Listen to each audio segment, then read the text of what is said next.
G'day mate and welcome to Workers and Resources with me, JD. Today we're going to be covering farms and fields, the growth seasons, the field fertility, as well as of course the most optimal setup I've found. That should be good for at least 20,000 crops per year. And if you've seen my last tutorial video on how to turn crops into rubles, well, you should be able to take this knowledge and at least quadruple your money compared to just selling the crops. But before I get into that and so much more, I need to ask a favor, just a small one, and that is, well, can I borrow a like? I just like to borrow a like. I like to borrow a like before I fill your head with information. If you didn't find the video helpful, you didn't learn anything in the process of this video, by all means, you can have your like back. Now let's start with the fields. The fields come in three different sizes. That big, of course, the small at 0.39 hectares, the medium at 1.57 hectares, and of course the big field at 4.81 hectares. And the bottom rule of thumb is, well, 3 small farms is roughly the size of 1 medium. And 3 medium farms is roughly the size as 1 large. So I really recommend that you just stick to large farms. It's just going to make your life easier in the future. Now, farms also have a couple of stats. They have obviously the sowing, the growing, the harvesting progress. These are all pretty self-explanatory. They also have the fertility and the nutrient level. Now, fertility, think of it like a multiplier that happens when they're actually harvested. As for the nutrient level, it's really a bit of a hidden feature, because if you have cheats enabled, only way you see this with cheats enabled, and you hold down control, it'll actually show you how much fertilizer is currently on the field. Now, a field can hold up to 1,000 tons worth of fertilizer. It really maxes out at around about 120-ish. And at 120-ish, it means the nutrient level is maxed out 100%. The other thing I should mention very quickly is the tractors are going to actually handle both the nutrient level and the fertility all by themselves, which means you don't have to. I do love the power of auto magic. Assuming you have seasons turned on, that means that sowing begins on around about the 3rd of March. And of course, that's done by the tractors. And then harvesting happens as soon as the first field is ready, which on a large field is round about the 3rd of July. It does depend a little bit on, well, time that takes the tractor to get there, and obviously how big that field is. Now, the other important thing about the fields themselves is that they're quite unique in their footprint. Is, well, not a guaranteed footprint, unlike most other things inside the game. So they will quite happily build around things like electrical poles, also plumbing. Now, it's not 100%. There are some parts that are, well, that's not going to work. There are some parts that are definitely unique to the field itself. Where is farming? Can I get let's go with a small farm. As you can see, there is a strip across the front that is always going to be red. That is the part that is guaranteed to be part of the field. That is the footprint that it requires, but, well, the rest of the footprint is completely optional. So we can put our farm directly in the middle of our field, and, well, the fence line just moves out of the way, and we end up with a slightly odd-shaped field. Okay, which means I should probably talk about the farms next. So with farms, obviously they come in 3 different sizes. We have the small, the medium, and then of course the large. The small can hold, well, all 3 of them can hold crops, fuel, also liquid fertilizer, and standard solid fertilizer. The medium is going to hold a little bit more, and the large is going to hold an awful lot more. The other thing that's unique between the 3 farms is the small farm can only carry 6 vehicles, the medium farm can only carry 12 vehicles, and the large farm can carry all the way up to 30 vehicles, which means at the end of the day, well, what you're really deciding is how many vehicles you want for your farming area. Now, each farm can be linked to an unlimited number of fields, but the most important thing is you sow all the farms, and it's even more important that you harvest all the crops. The farm itself can hold 3 different vehicle types, those being, of course, well, the covered haul to go and actually pick up the crops. Also, the tractors themselves to do the sowing, the spreading of fertilizer, and then, of course, we have the combines for harvesting. They are your 3 options. Now, assuming you have a large farm, obviously, you just buy 10 of each, 10 tractors, 10 harvesters, and then 10 of the covered hauls, the biggest ones you can afford. And that's it, we're done, right? Nice and simple, nothing too complicated. Yeah, that is true, and that would definitely work, but we can do so much better.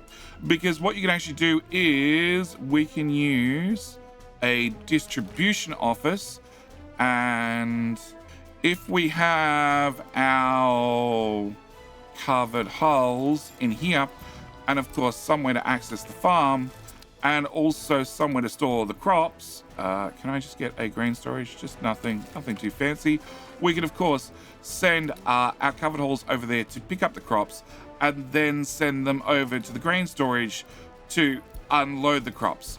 Which then means, obviously, if we don't need to have the covered hulls in here, well, obviously you want to sell all the vehicles, and then you're just going to want to buy nothing but all the combines in the world, so then you can fill, well, a second farm with all the harvesters and have maximum farmage. The problem is, well, you can only assign a field to one farm, which means we've got to be a little bit more tactful about this. So both tractors and harvesters have a very small fuel tank, and let's just say they're not really optimized for long distance. They're slow, and they also run out of fuel often. So you might assume you want fuel depots all the way through your fields. The problem is the workers that are running both the tractors and the harvesters, well, let's just say some villages are missing their idiots, and we've put them to work in the Republic. So they'll pick one spot for fuel and never visit anywhere else. To make matters worse, often they'll drive all the way back to the farm to get directions to the next field, so you really want them only picking up fuel from the farm. On the upside, the idiots cannot read the fuel gauge, so after they've left for a job, even if it says empty, they'll just keep working until the job is done, and then come back for both fuel and directions. With fuel sorted, let's talk about fertilizer. Solid fertilizer will only get you so far, up to about 150% fertility. Over that, you're going to need liquid fertilizer on top. This is all handled automatically by the farm itself. You just need to make sure the tractors have access. So I really recommend piping in liquid fertilizer, also having a storage for solid fertilizer. The larger the better, and remember, you can place these buildings directly over a farm. Now, given everything we've learned, I'd like to talk about an optimized setup. The most optimized setup to guarantee at least 20,000 crops per year. First off, we have, well, a nice square setup. Everybody likes a nice square, it makes it nice and tileable. On top of that, we have this an established farm, so we have 150% fertility in all the different fields. And let's talk about, well, the farm itself. So we got a large farmhouse, and I've set up a little bit differently. I have 12 tractors, 13 tractors, and the rest are combines. Why? Well, the tractor has a top speed of 34, whereas the combine has a top speed of 24. You do get some slightly better vehicles as the years progress. No, I want sowing. So I have the one that is available in 1969. So this is a not as soon as you start process, but then again, it's fairly expensive to start set up. So you're probably going to be 1969, 1970 before you actually go down this avenue. These two tractors are pretty much the same speed, so either or. As for harvesting, I do really recommend you wait till 1967 to get the Combine E512, as it is much better than its predecessor, with a slightly higher top speed and also a much faster harvesting speed. Also, you might notice that the farm is dumped, well, in the middle of a field. Yeah, over here on the side, we have a large dump with claw, because this holds 451 tons of fertilizer. Plus, this has an internal storage of another 130 tons worth of fertilizer. I've also made sure all the fuel is directly delivered to the farm, because, well, let's be honest, the driver's not the smartest. We also have liquid fertilizer being pumped directly into the farm as well. I should mention that if you're playing in realistic mode, it is a bit over 600 meters to get all the way to the outside. Doesn't matter whether you're going to the side or to the other side. So if you want to pipe this in directly, you're going to end up cutting into a farm. That's perfectly fine. As I mentioned before, well, farms end up becoming a custom size after you put a building in the middle. So our first plan is to have, well, a large farmhouse, because it's getting as many vehicles as possible. Next thing we need to do is we need to work out where we're going to capture all our crops and how we're going to store them. And each row of this build has, well, one of these at the end. We have a large greenhouse. Now, the greenhouse is very, very important because the largest possible one holds 11,000 tons. The next one down holds 8,000 tons. The one after that is 5,600 tons. I will mention you're going to be getting about 7,000 tons per harvest. So you're really limited to the last two grain storages because the other ones are just going to be too small. On top of that, we have 2 road cargo stations. I do recommend you build 2. You only technically need 1 because I'll explain that in a second, but it doesn't hurt to have a spare one for in the future if you're going to be using liquid fertilizer. As for our distribution offices, I have, 2 distribution offices. One is set up to load into the actual grain storage itself. The other one is set to load into one of the 2 cargo stations. This splits our traffic, so rather than we trying to get all the vehicles into just the greenhouse, we've split them into 2 different destinations. And this particular distribution is linked to this row of farms. This one is also linked to the same row of farms. And I have a third one if you're going to have fertility regularly over 150%. As this particular test only has 150%, we're perfectly fine with just running 2 of them. But like I said, I want to present you the option should you decide to go over that. And I have 3 of these setups identical. And as you can see, I have 8 farms. That means these 2 distribution officers in charge of these 16, these 2 are in charge of these 16, and these 2 are in charge of this 16. As for the farm itself, now, we can have it auto search the fields, but that's not exactly ideal because auto search is just going to randomly assign them. I want to sort of load balance the farms by making sure we send out the tractors in hopefully in order that keeps them generally out of trouble. So what we're going to do is we're going to say assign new field. We're going to move you right out of the way, and I'm going to go 1, 2, 3, 4, 1, 2, 3, 4, 1, 2, no. Cancel. Yes. Okay. I'm going to go 1, 2, 3, 4. I'm going to go 1, 2, 3, 4, and 1, 2, 3, 4. Okay. After I've done that, I'm going to go 1, 2, 3, 4, 1, 2, 3, 4, 1, 2, 3, 4, and then we're going to repeat the process down here. Now, I want to intentionally pick the side that doesn't have the small farm on it, being the one that's, the small field on it, the one that's wrapped around the farm. And as you can see, if I select that, that has yellow dots on it rather than being solid yellow. That is because that particular field is not a full-size field. And I want to select everything like that. So what's going to happen is as we have 13 tractors, we're going to be sending out, can we bring that up? So as we have 13 tractors, they're going to be coming in doing these 4, plus these 4, plus these 4, and then this one. And then they're going to come and do, the next 3, yeah, so on and so forth. They're going to do in the order I selected them. That's going to be very, very important because then we're going to balance our way over the different farms. And if we bring up our overlays, and we'll go with fertility for right now, and then we just bring up fast forward time. Can I close that? Actually, we also want to bring in this. Oh, no, they're already out and about. So we have 1, 2, 3, 4, 5 heading this way. I have 1, 2, 3, 4 heading this way. And I have 1, 2, 3, 4 heading this way. And they're going to come up and they're going to do their corresponding farms here. And one of them's disappeared. Where'd you go? Here. Okay. There he is. All right, so what we're going to do is we're going to sit at this view. The only thing I want to do is I want to bring up our fertilizer storage. And I should mention that because the way this is set up, we end up with this central road is only really used by the tractors and the combines.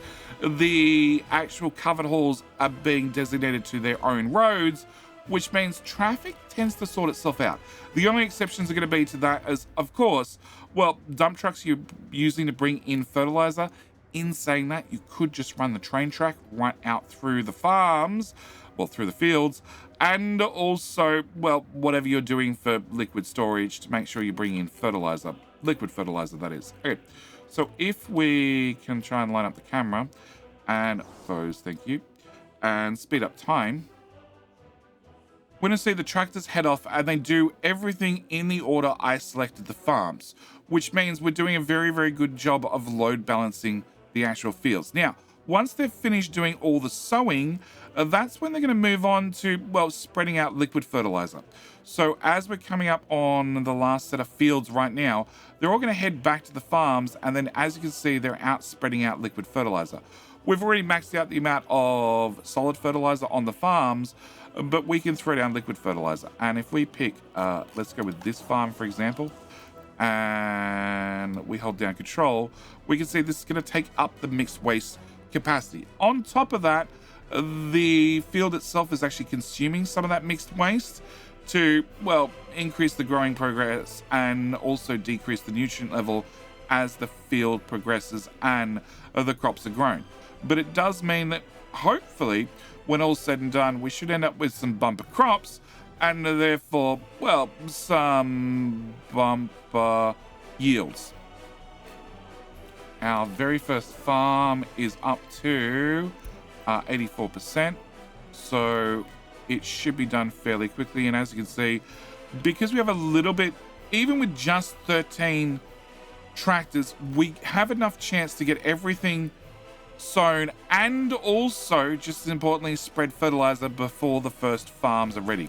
And then here we now are in harvesting season. So in harvesting season, if we come across the resource overlay, we can see that we're going to start pulling in the crops. And we're also going to see that these trucks kick into life.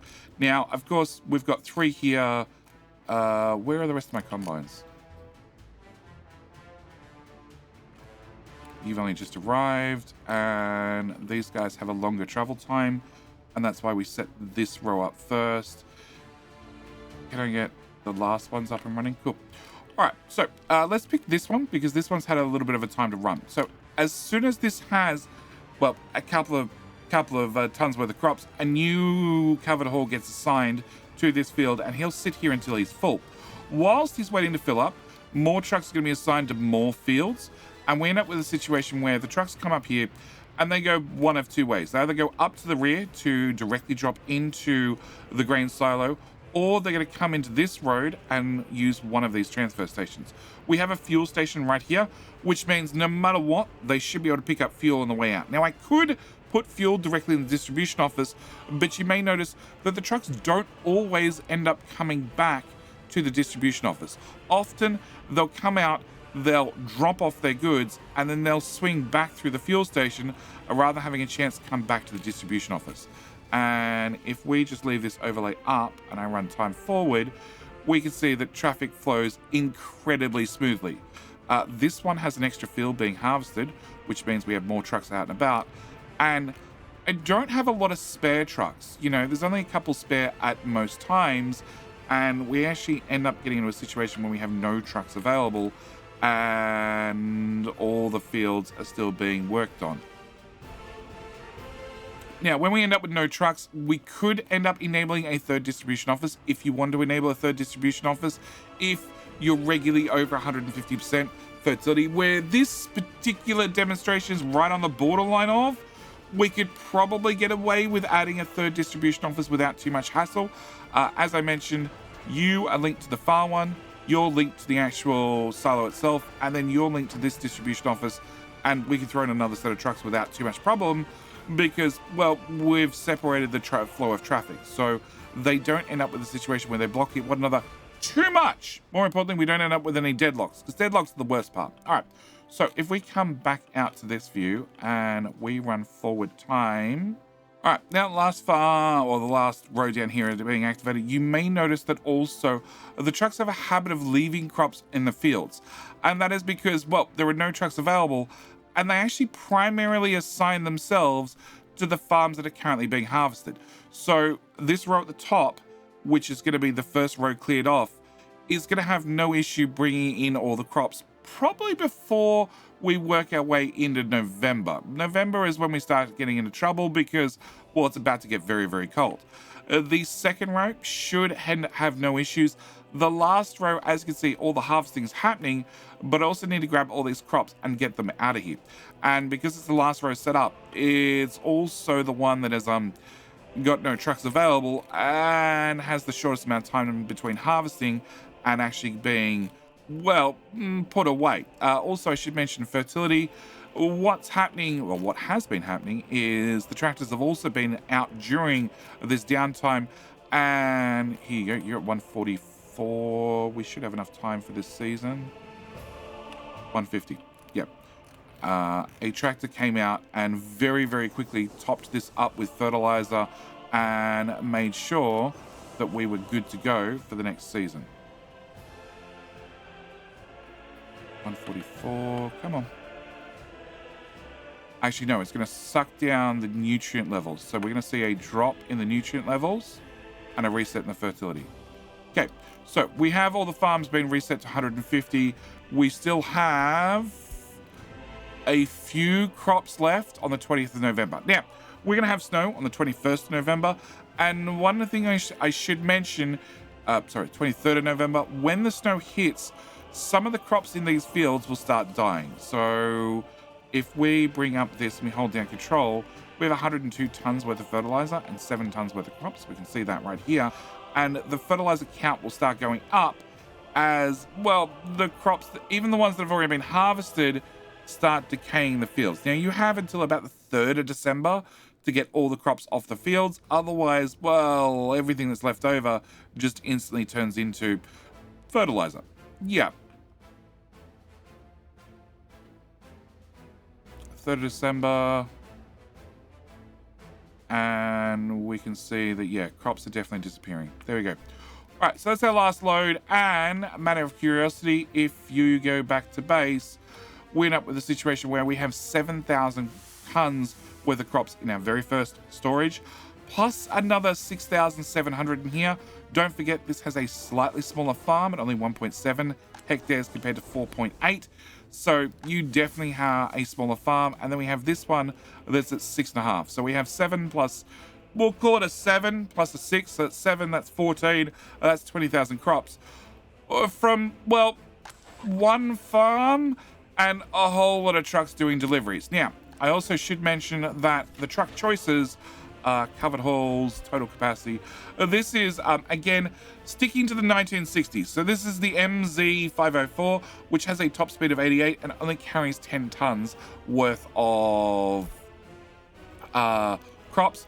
If you use the better vehicles, so the KZM 5410 or the LZ100, which both come out in the mid-70s, well, they carry 13 tons apiece. They also travel just a little bit faster. This is also one of the reasons why I have all the roads been upgraded to asphalt, because it does matter, and that extra speed will add up. You also carry 11 tons worth of crops, and you run slightly faster. So if you want to use better vehicles that are available a little bit later in the game, then of course you need less vehicles. Also, the only other thing I should mention is you are going to have to power, well, the transfer stations and the fuel station. Obviously, distribution offices don't need power, and the farm itself will need power. Otherwise, the pumps don't work for the tractors. But this is where I'm going to leave this video. I think I filled your heads with enough information and hopefully a build you can put together fairly easily. Yeah, all I do is I pick a side spot, I put out my 8 farms, I then double it, put the farm in, well, put down the next row of 16, the next row of 16, and then I actually dump my farm right in the middle, and then work everything else backward from there. But with all that said and done, I'm going to leave this particular video here. If you haven't seen my companion video of how to turn crops into rubles, I'll link that up top right hand corner. But either way, I need to thank you so much for watching. I need to say I do hope you've enjoyed. And, well, if you want to see more tutorial videos on Workers and Resources Soviet Republic, or maybe a Let's Play, maybe you should consider clicking the subscribe button. Either way, we're going to call it here. Thank you for watching. Do hope you've enjoyed. I'll see you in, well, the very next video. All right, bye.